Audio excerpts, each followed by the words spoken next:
നിർത്തുന്നതും എന്ത് ചെയ്യണം, വണ്ടി ഇങ്ങനെ നേരെ തന്നെ, ഈ വണ്ടി ഇങ്ങനെ ഇപ്പം നേരെ കാണിച്ചു തരാം കേട്ടോ. ഇതിപ്പോൾ നമ്മുടെ വണ്ടി നേരെ ഇരിക്കുന്നത്, ഇങ്ങനെ നേരെ തന്നെ കൊണ്ടുവന്ന് നിർത്തണം.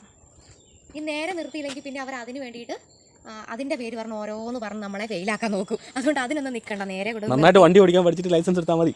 അവർ പറയുന്നത്. അപ്പം നേരെ നിർത്തുക. അത് ഈ സൈഡിൽ അപ്പുറത്തിരിക്കുന്നതിന് മുമ്പേ നേരെ നിർത്തണം, അങ്ങോട്ട് തിരിച്ച് കഴിഞ്ഞിട്ടാണേലും നേരെ തന്നെ നിർത്തണം വണ്ടി. എന്നിട്ട് നേരെ നിർത്തിയതിന് ശേഷം എന്ത് ചെയ്യണം, ആദ്യമേ നമ്മൾ ഓഫ് ചെയ്യണം. വണ്ടി നിർത്തണേ, നിർത്തി ഉടനെ വിട്ടു പോകരുത്, തിരിച്ചുടനെ എടുത്തോണ്ട് പോകരുത്. അവിടെ വണ്ടി നിർത്തണം, നിർത്തി സ്റ്റോപ്പ് ചെയ്ത് നിർത്തിയിട്ട് അതിനിപ്പോൾ ഇച്ചിരി അധികം നേരെ എടുത്തു എന്ന് പറഞ്ഞാലും അതിനൊരു ടൈമൊന്നുമില്ല. അതുകൊണ്ട് നമുക്ക് അവിടെ ഒരുപാട് സമയം അവർ എടുത്തു എന്ന് പറഞ്ഞാൽ അവരൊന്നും ചെയ്യില്ല, ഒരു കുഴപ്പമില്ല. പിന്നെ ഇവിടുന്ന് വളച്ചെടുക്കുമ്പോഴും നമ്മളിപ്പം കുറേ നേരം ഇവിടെ നിർത്തി വണ്ടി വരുന്നത് കൊണ്ട് നമുക്ക് എടുക്കാൻ ചിലപ്പോൾ പറ്റത്തുണ്ടാവില്ല, കുറേ നേരം ചിലപ്പോൾ നിൽക്കേണ്ടി വരും.